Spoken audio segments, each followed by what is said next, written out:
Bismillahirrahmanirrahim. Assalamu alaikum, hürmetli körülmeler. Kalipten Kalipke namlıq programımızdan 18. saniyyə görüşünlerini karşılamız. Ben Abdullah Yalqun. Kadirli körülmelerimiz, bana haşbeştikçe bir demde bu Ramazan'ın ikinci yerimini ahırlaştırış. Aldıda turvatımız, sudak ötüp gitip da vakitlerimiz. Rabbim bu mübarek ayda kılgan barlıq əməllərimizni dərgahide kubul kılıp, mağfiret kılınğanlarının cümlesinden kılışını tövençlik bilen sorayımız. Rahmet külleri biz bilen hoşlaşışqa yıkılışıp geliyordu. Ve bu programlarda sözlengen derslerini layıkıda düşünüp, emel kılışqa nisip kılsın dep dileyimiz Rabbimizden. Kadirli körmelerimiz biz tünügün ilanımızda bəgəndək. Bugün Resulullah'ını tunuş perizmu mavzusu da söhbetleşidik Allah'ımızı ilan kılgandık. Elbette her küllük dersimizde yolbaşçımız, süymlük Peygamberimiz Muhammed Aleyhisselam'ın talimatlarını, yol yoruklarını anlap duruyoruz. Elbette anlaşımız gerek. Elbette bilişimiz gerek ki, çünkü nurgun derslerimizde söyleyip kilovatkandak, bizge alemlerinin Rabbi Allah Subhanahu ve Teala özü razı bulup, bu senin nemunen, bu senin yolbaşçın, bu senin hemme işinde hayatındaki menin razılıkımı elip barıdığan birden bir peygamberin bu dep bizge bütkül alemlerge rahmet kılıp evetken peygamberimiz hakkında gap koydumuz. Elbette bu peygamberini tunuş, biliş, layık revişte biliş kançılık muhim ikenligini Rabbimizden tallıqallı kılan bu kıpayı bolsa gerek. Ve şundakla şu süymlük peygamberimiz bizlerini kömügen kıyametki bağıça kıyamet günü geçip olgan özünün ümmetinin açıda nurgullarını kömede sahabelerden başka öz vakti diye çıkandan başka. Bizlerini aşı devirip durup bizlerini kıyırındaşlarımda sığındım diyen bir peygamberimiz var bizden. Bizlerini sığınğan diyen özünü kömey durup ta kıyamet şekildiğen nurgun ümmetlerim. Şunun cümlesinden bizler hem var. Kömey durup onun yoluğa ergeçken onu sığınğan, onun gibini kılgan kıyırındaşlarını sığınğan de peygamberimiz. Aşı bizni sığınğan, şu devirde turup bizni sığınğan bu peygamberini elbette bilişimiz gerek o deyme, tunuşumuz gerek o deyme bunu. Şu an bir gün inşallah bu temada söhbetleştik Allah'ımızı ilan kıldık. Programımızın aziz mihmeni hem Allah tunuşuq boğan hürmetli ustaz Şarkı Türkistan Ölüm Ala Birliği muavin reisi Mahmud Candan Bollam teklif kıldık hürmetli vaktin çıkarıp kadem teşekkür kılgalık çünkü rahmet ediniz. Allah razı olsun. Kadirli görmelerimiz programımız YouTube ve Facebook kanallarımız arkalık tarıqtılıp atıdı. Ekran aldı çıkıp duruatkan numarımız şunakla ictimai uçur vasıtlarındaki alaka vasıtlarımız arkalık. Programımızga alakadar her kandak fikir teklif bolsa, belişinlerine suallarına bolsa, soruşunlarına ümit kılımız. Şundakla köplegen kıyırlaşırımızdan paydalanış üçün hem beherlep koşuna hem unutmayızlar. Bir vasıt kirip gösterek ustaz programımızga. Mavzurumuzdaki bugünkü baş mavzurumuzga sual bilen. Resulullah'ını tunuş perizmi. Elhamdülillahil qail ve inneke le'ala hulukin azim. Ve sallillahumma ala seyyidina Muhammedin ennebiyil ummi ve ala alihi ve ashabihi ve men tebi'ahum bi ihsanin ila yevmiddin. Thumma amma ba'd. Esselamu aleyküm ve rahmetullahi ve berekatuhu. Aleyküm selam. Allah subhanahu ve ta'ala bu derslerimizni yüzümüz ve halkımız için faydalı kılsın. Bizni şu peygamberimizni haqiqi tunuydigan, peygamberimizin tunup peygamberimizni yaxşı gördigan, yaxşı görgenden keyin haqiqi ergişdiganlarning qatoridan kılsın. Amin. Hemmizge ma'lum bo'lgandek, har qanday adat normal vaqtda bir insonning yana bir insonni yaxshi ko'rishi uni tunish bilan bo'ladi. Tunumay turib, anglamay turib, ko'rmay turib yaxshi ko'rish mumkin emas. Biz Peygamberimiz sallallohu alayhi va sallamni ko'rmagan bo'lsakmi, lekin Peygamberimiz haqida bizga ishonchlik manba bo'lgan Qur'oni Karimdagi nurg'un oyatlardagi sifatlarni o'qish orqali va Peygamberimiz sallallohu alayhi va sallamning hadislerini, hayatını o'qish orqali Peygamberimizning sifatlarini biz ko'rdik, angladik, o'qidik. Meyli o sifatları ahlaki sifatlar bo'lsin, meyli yaratilishdagi güzellik sifatları bo'lsin, hammani biz bildik. Unda bilgenden keyin tabii halda her kandak bir insan yani akıllık, tarafsız boğan akıllık, hakını izday degen her kandak bir insan Peygamberimizin süpetlerini okusa, süpetleri hakkında kelgen Kur'an-ı Kerim'deki ayetlerini okusun. Ya ki Resulullah'ın hayatı yazılgan tarihi kitaplarını okusun. Hadisini okusun, yaxşı görmeyi turanmaydı. Bu yaxşı görüş, bu suyuş nime bilen boludu dese, tabii halda bülüş bilen anını koluk geldi. Allah Subhanahu ve Teala Kur'an-ı Kerim'de özünün peygamberini süpetlep, Resulullah'ın ahlakını süpetlep, ahlakıga hakiki güzel baha verip ve inneke la ala hulukin azim. Sen güzel ahlak ilgisi dep süpetledi. Peygamberimiz sallallahu aleyhi ve sellem elip kelgen bu İslam'ni, bu davetni süpetlep, bununla hakiki güzel baha verip ve inneke la tehdi ila sıratın mustakim. Hoş. Sen en güzel doğru yolu başlaysan. Tüptüz yolu başlaysan. Yani bu Peygamberimiz Allah Subhanahu ve Teala ve ma arsalnake illa rahmeten lil alemin. Biz seni bütün dünyaya rahmet kılıp evettik. Dep süpetildi. Yani bu Peygamberimiz sallallahu aleyhi ve sellem'ni hiç kandak sözünü bihude kımmaydıgallığa Allah Subhanahu ve Teala güvalık verip ve ma yantiqu anil hava in huve illa vahiyyuha. Havayı heves kitayını bir şey gizgep kımmaydı. Kıygan sözünün hemmisi şu vehi dep süpetildi. Bu Peygamberimizden Allah Subhanahu ve Teala süpetlep لقد من الله لقد بعث الله فيكم رسولا منكم يتلو عليكم آياته ويزكيكم ويعلمكم الكتاب والحكمة. Allah Subhanahu ve Teala şanıldın şundak bir peygamberin evetti ki bu peygamber vazifesini modise sıranı paklaydı. Sıranın kalbinladaki nifak, şirkini hemmesini çıkarıp Allah'ını yaxşı gördüğün, Allah'ını suyduğun kılıdı sıranı. Sıraga kitapını yani Kur'an-ı Kerim'ni ügütüdü. Hikmet boğan sünnetini ügütüdü dep süpetildi. Biz Peygamberimiz sallallahu aleyhi ve sellem'nin hayatı qaraydigan bolsak, bu güzel ahlak, meyli ticaretide bolsun, meyli er ayalları bilen boğan münasebettir bolsun, meyli sahabeler bilen boğan münasebettir bolsun, meyli hatta özüge karşı uruş kıygan müşrikler bilen boğan münasebettir bolsun, hakiki normal bir insan emesligi. Allah Subhanahu ve Teala tarafından vahiy kılıngan bir peygamber ikenligini çoğu tanıyalayız. Bir kısım bugünkü günde peygamberimizin bu güzel ahlakını, güzel muamelesini ne kadar büyük, ulug, katta bir insan ikenligini bilenmeyenler bugünkü günde çoğu dese Arap devletlerininki mesela siyasi taraftan bizning vatanga tutgan salbiy pozitsiyasini bana qilib turibdi desa, balkim dindan chiqqan odamlar bo'lishi mumkin. Arabning payg'ambari, Muhammad payg'ambar, Arabning payg'ambari, Arabning dini u bu deydigan. Shunda qalaydigan gaplarni Uyg'ur tillik insonlar da'vatini yozyapti. Bularning hammasi shu desa, nimaning natijasi desa, bu payg'ambarni bilmaganligi. Bu İslam'ni tushunmaganligi.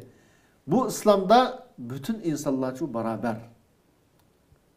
Bu din Arap ki yanvasırgan ya ki yer bir millet ki yanvasırgan din emas bu.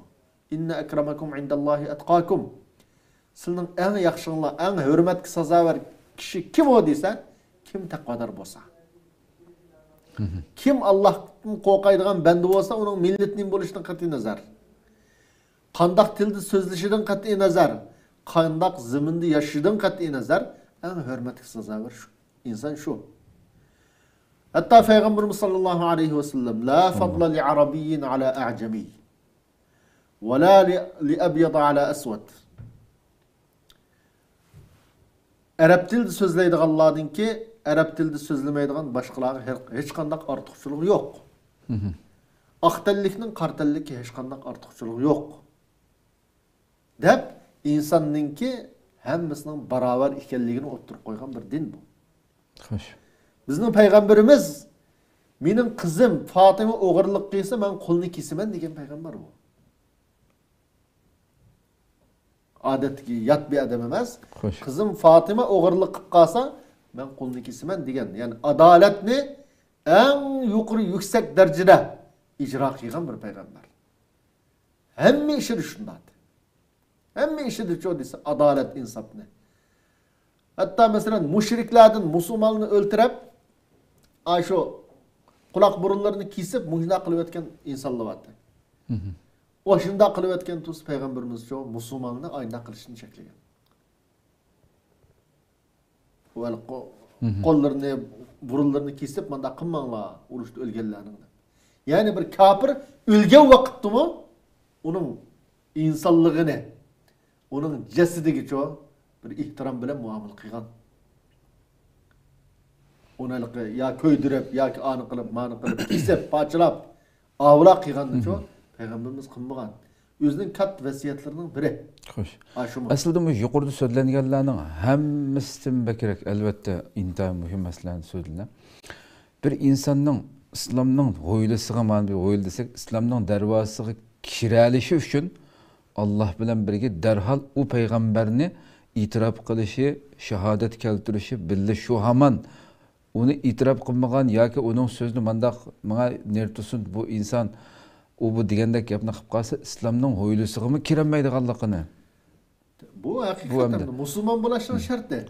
Ben yukarıda toxtalğanım fakat yani her kandak bir insaf bilen adaletini özünün prensip kıygan, özünün elki malum ya Hristiyanlık ya ki Buddhist malum bir dinnin ki batıl dinnin ägeş kişisi kılıp bu noktayı nazardan karmay bir hakni izdigüçi süptü bilen her kandak bir insan bu Resulullah'ın hayatıga, ahlakıga, kişiler bilen boğan muamelesiga qaraydigan bolsa, çokum bunun peygamber ekenligini elbette bildi. Şu peygamberimizin zamanında bu nurgun Yahudiler, nurgun ehli kitap Resulullah'ın ulan şunda muamele kılıplamçı dese, ma o peygamber ki. Bu elki. Bizning kitaplarımızda süpti kelgen peygamber muşiken derhal iman keltirgen.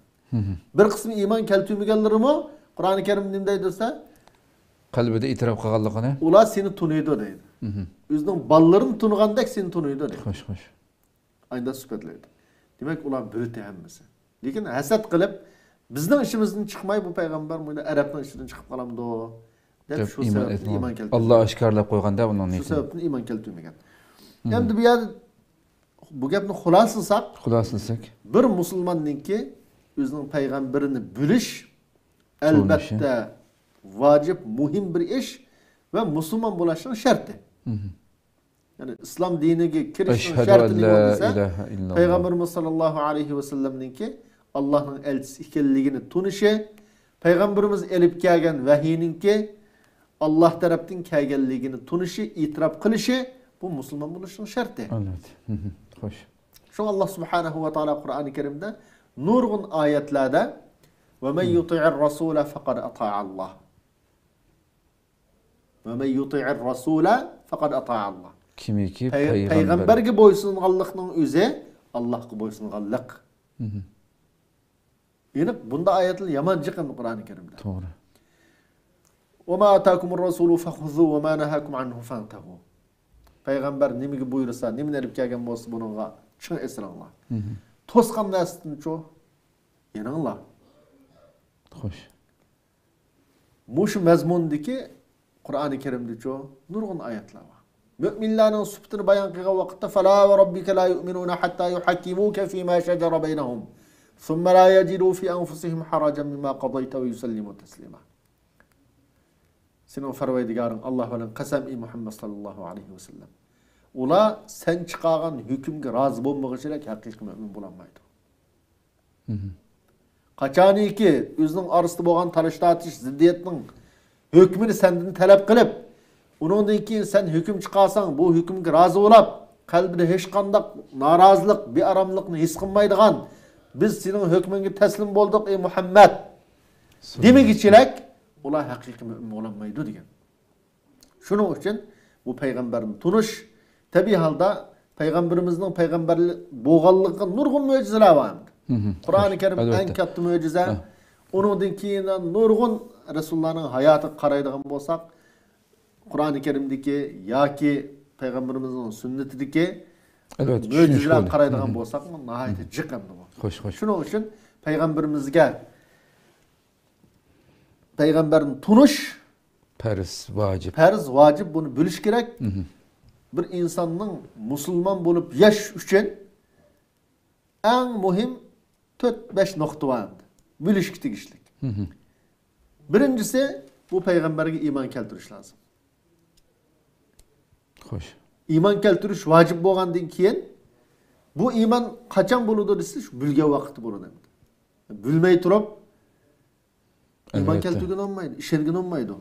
Eng birincisini bo'lash lazım desa, payg'ambarga iymon keltirish lazım. Payg'ambarimizning go'zal axloqlarini tunish lazım. Shu Qur'oni Karimda fa'aminu billahi va rasuli.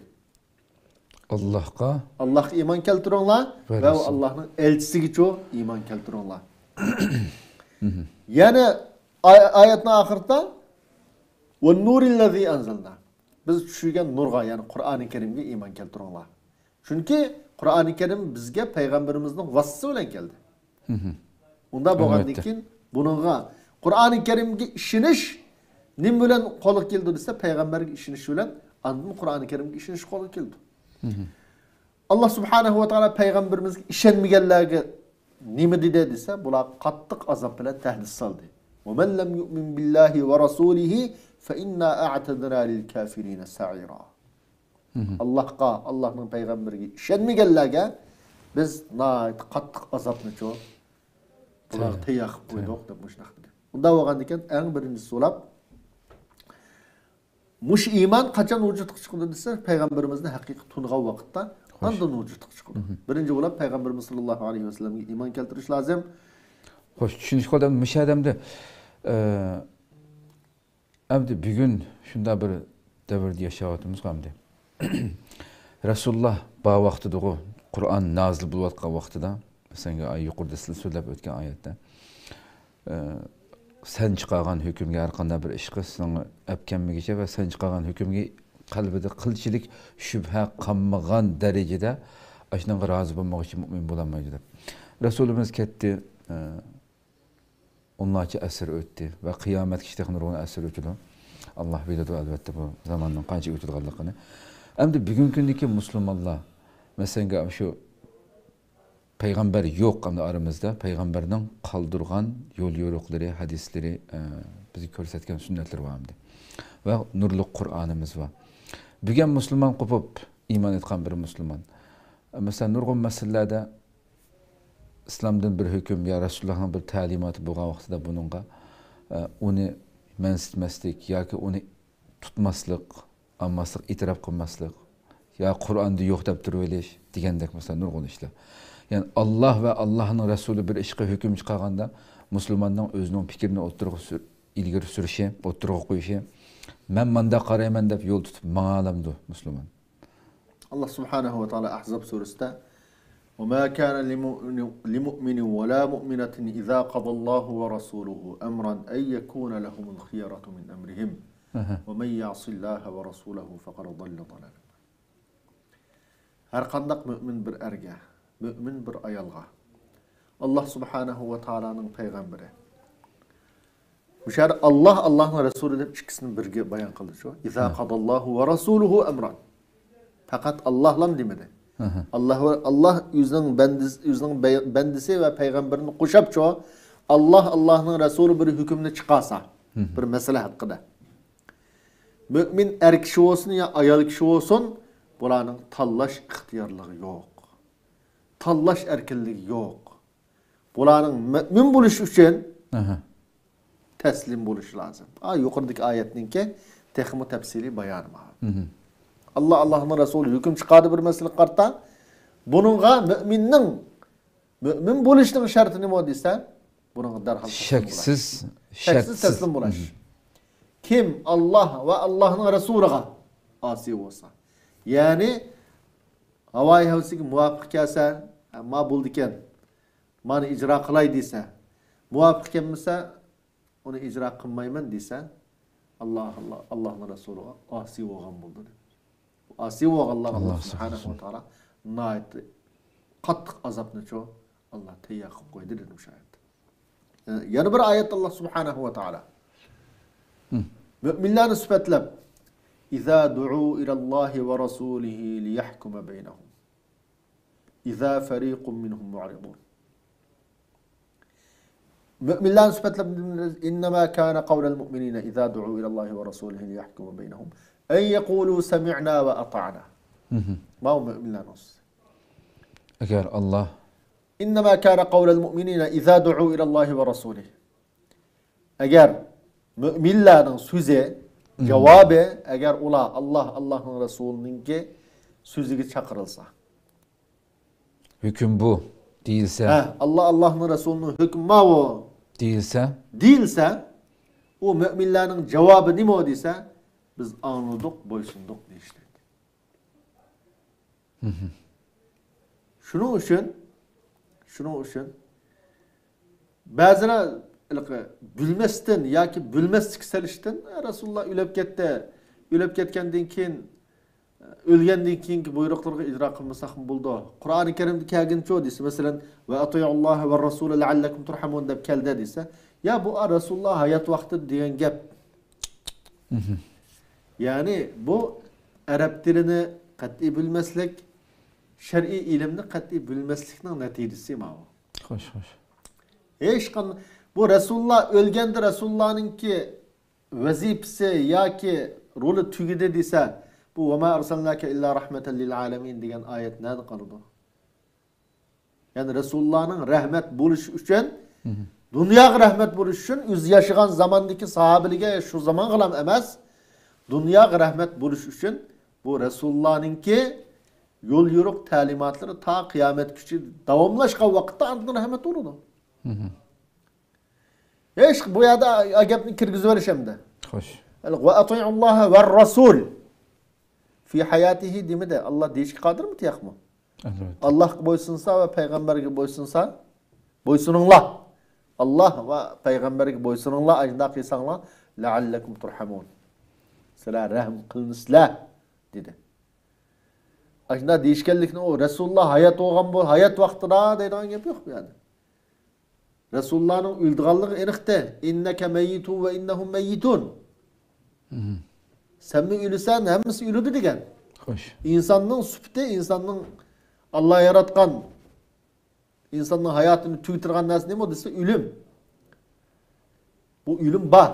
Şuna yana bir ayette Tuncelik ölüp Peygamber sallallahu aleyhi ve sellem vafat vaqtida Ömer radıyallahu anh'u götüren ketgan vaqtida Abu Bakr Siddiq radıyallahu anh'uning naiti meşhur sözü var ana şöyle. Efe immâte ev kutilen qalabtum ala a'qabikum ve men yenqalib ala aqibeyhi felen yadurrallaha şey'a ve seyeczillahu şakirin. Şu Resulullah deyilgen gapmış. Eğer o ölüp kesse o peygamber ya ki öldürülse sizler keynağını yeni olamızlar. Vay bu Muhammed ölüp gitip doğamda. Bu tügepti dep keynağını yeni olamızlar. Kim ki keyni yeni varsa hakik Allah'ın gazabıga uçraydı. Azabı uçraydı. Felen yadurrallaha şey'a. Allah ziya etkizemeydi o keyni yeni vağını. Xo'sh. Müşrik bulu vağını peygamberdi men tanımayman deyişi Allah hech qanday ziya etkizmeydi. Albatta. Lekin ziyanni ço yüzdadır. Şunun için Peygamberimiz sallallahu aleyhi ve sellem'in yana bir ayettim hatta. Mesela ve ati'ullaha ve ati'ur rasule ve ulil emri minkum deb ayet var. Eğer ulil emriga o'xshash Peygamberimizmi o'lib ketgandan keyin ham uning buyruqlari kerak bo'lmaydigan bo'lsa, ve ati'ur rasulni ayrim ekanmiz bo'ldi. Ve ati'ullaha ve rasul ve ulil emri minkum deysmi, yani yeterlik bo'ladi. Lekin Allah subhanahu wa ta'ala alohida bu payg'ambarga bo'ysunishni o'ziga bo'ysunishning qatori ekanligini bayon qilib bizga bildirish uchun ati'u degan so'zni yana qayta eklagan. Ve ati'ullaha ve ati'ur rasul. Ve ulil emri minkum da ekanmidi, ati'uni ekanmidi.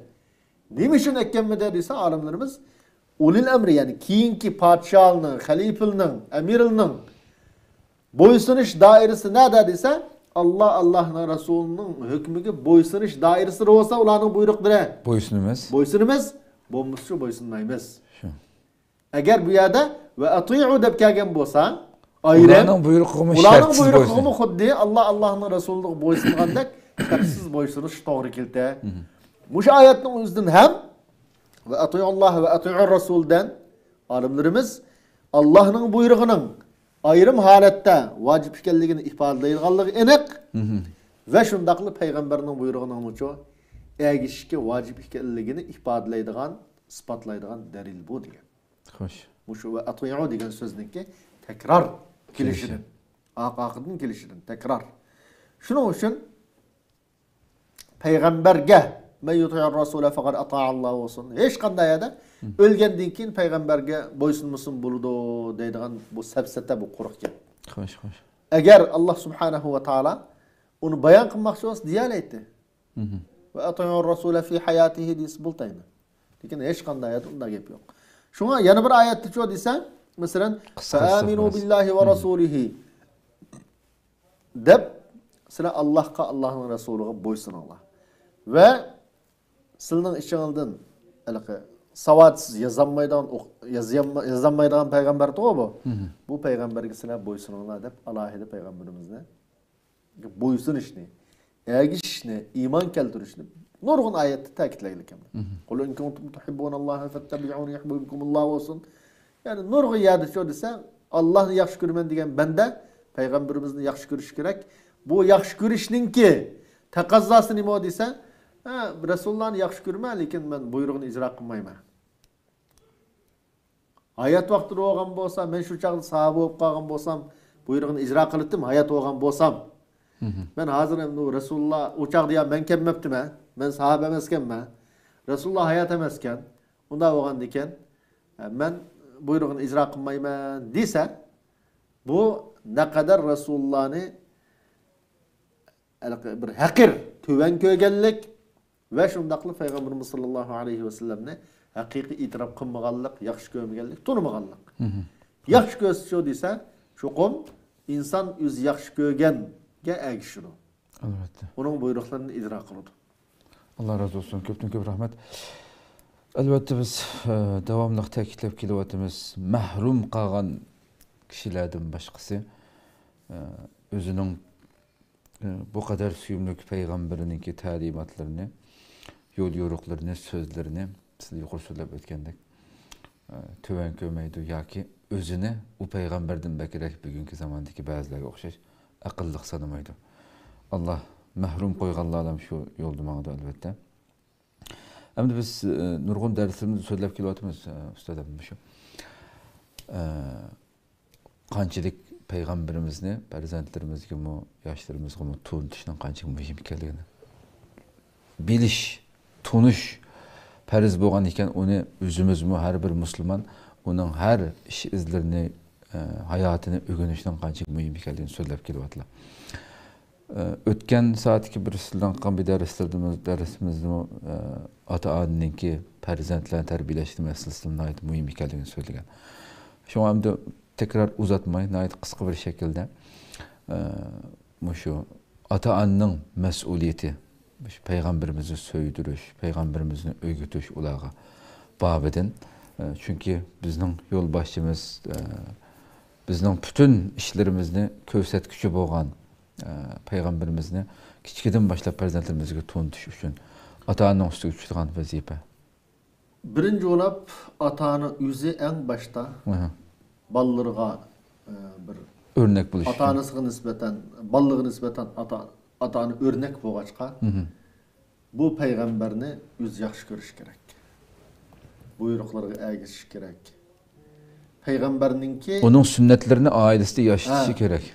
Onun iş izlerini o'zining ailesi şu tatbiq qilishi, o'zlashtirishi, yani o'zining ayoli bilan bo'lgan Peygamberimizin münasebeti qanday bo'lgan bo'lsa, o'zining ayoli, yani ballarning anasi bilan aş Resulullah o'zining ayollariga muomala qilgandek, ashunday go'zal muomala qilishga tirishish lozim. Xo'sh. O'zining ballarga bo'lgan muomalasi Peygamberimiz odatda o'zining bolalari, sahobalari, hatto xizmatchilariga qanday muomala qiladi, shu muomalani o'zida o'zlashtirishga alohida kuch chiqarish lozim. Xud onasini, bolalarining onasini go'mbang'ishib urib qo'yap masalan. Undan keyin qo'pab, payg'ambarimizni yaxshi ko'rsang, yaxshi ko'rsang bo'lmaydi desa bolalarga, u bolalar u gap bilan amaliy ish bis-bisiga zid bo'lgandan keyin cho'qim u quloqqa kirmaydi. Aşında balaga quloqqa kirish uchun u oilada qanchalik mehr muhabbat, kuyinish, er ayol ikkilisi birisi-birisini hurmatlash, birisi-birisiga zulm qilmaslik, muomalada go'zal bo'lish, o'zining bolalariga muomala qilgan vaqtdami go'zal muomala qilish, mushularning hammasi shu desa, har qanday bir balaga nisbatan o'zi masalan jamoat namozlarida o'zi mustahkam bo'lash ota-onasi, namozni vaqtida o'qish, mushliq ko'ngil bo'lsa bir ota-ona buni ko'rgan bolalar shu desa, cho'qim dadimiz chunki jamiyatni anglaydi, nurg'un odamlarning ailelerinde nurg'un mushkil xafalık borligini anglaydi o bolalar. Lekin o'zining oilasida undaq bir xafalıkni, undaq bir jidal majroni ko'rmasa, bu balcho desa, haqiqiy islom axloqi, payg'ambarimizning axloqi mush ekan deb buni taniydi. Shu o'zi eng boshqa shu desa, o'zining avlodlariga yetakchi bo'lish lozim, namuna bo'lish lozim, ulgu bo'lish lozim. Ikkinchi, cho'qim payg'ambarimiz sollallohu alayhi vasallamni yaxshi ko'rishi, suyushi ve bu yaxshi ko'rishni iymonning jumlasidan deb bolalarga buni tuntish lozim. Xo'sh. Shu payg'ambarimiz sollallohu alayhi vasallam salasun man kunna fihi wajada halawatal iman. Man kana Allohu va rasuluhu ahabba ilayhi mimma siwahuma va an yuhibba al-mar'a la yuhibbuhu illa lillah va an yakraha an ya'uda fil kufri kama yakrahu an yuqzafa fin nar. Bu hadisda qandaq bir odam uch xil sifatda bilsa, bu adam haqiqiy iymonning lazzatini tatiydi. Degan. Birincisi Allah'ın Resulü bu adamga nisbatan ço desa, buningdan boshqa hamma narsadan yaxshi ko'riladigan bo'lsa.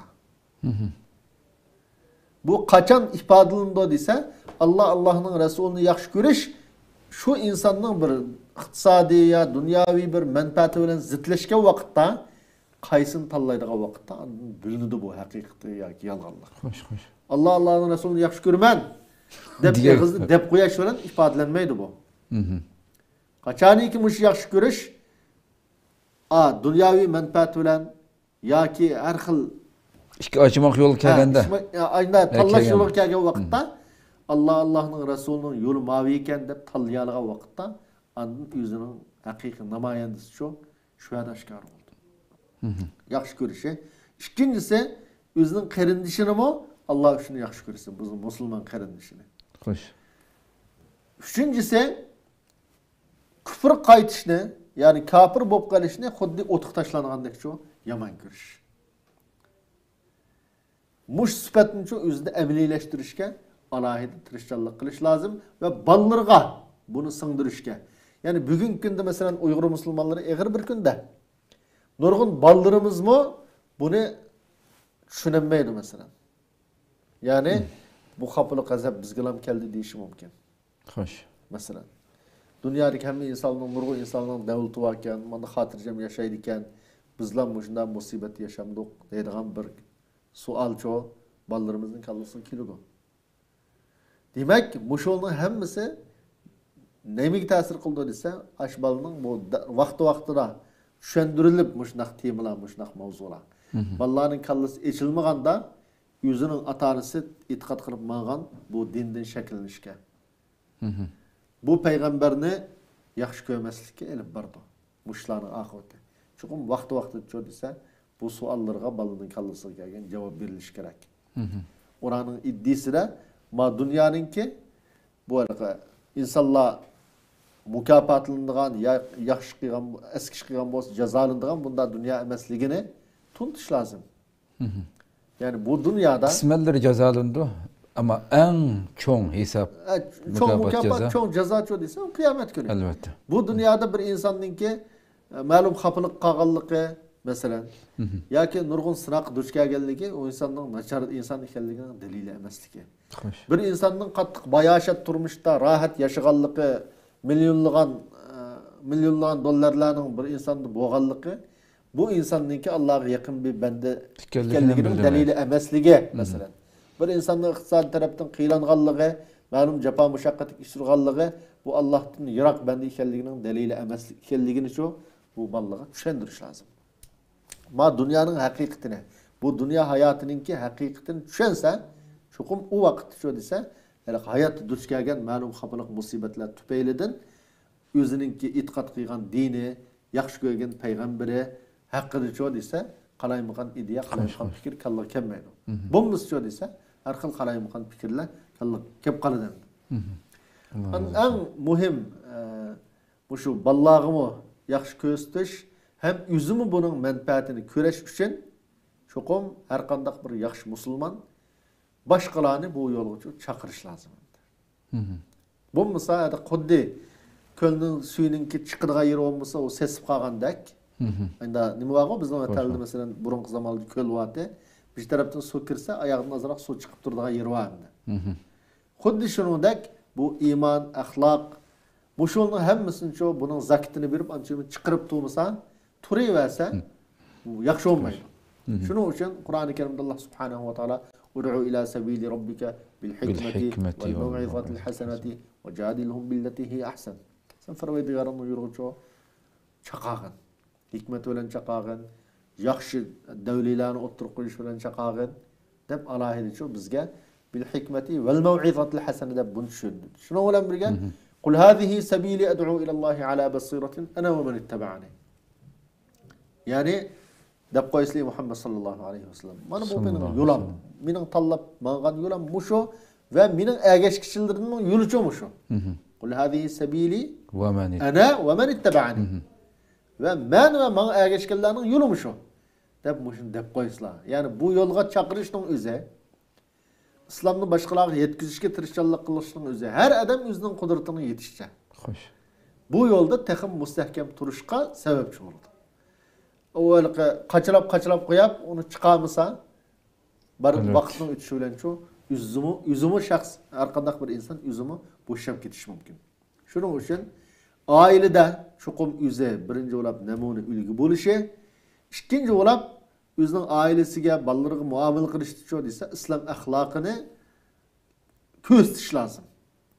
Aşındak diğer vakitte Peygamberimiz sallallahu aleyhi ve sellem'in yaxşı kögüne ve şundakla özünün evlatlarını mı bu yaxşı yolga yetekleyiş mümkün. Allah razı olsun. Köptün köp rahmet. Kadirli körümelerimiz şuna kılıp bugünkü temamizde müşahede ahırlaştıraylı. Hakikaten tekrar bir gap kılıştan ornu yok. Naiti dana düşündürüldü de qarayman. Allah Subhanahu ve Teala her birimizni ana şu suyumluk peygamberimiz yolbaşçımızdan körsetmeleri yol yoruqları boyunca hayatımızda dağdan bir şekilde çünkü o Rabbimiz bizge hidayet kılıp evetken Kur'an'ımızı en yaxşı şekilde bizge hayatı tatbiqlab düşündürüp bergen bir peygamber. Bu peygamberinin yoludan ayrımısın hayatımızın en ahırkı nefeslerimizge diyen dualarımız bilen Allah Subhanahu ve Teala ömür verse etiki programımızı görüşükçe aman boğayslar. İcabetlik dualarında şu dua icabet minutlarda şu saatlerde bizler için hem dua koyuşunu unutmayızlar. Esselamu Aleyküm ve Rahmetullahi Teala ve Berekatuhu. يا نور الهلال أقبل تعال فالشوق طال والقلب سما نحو السماء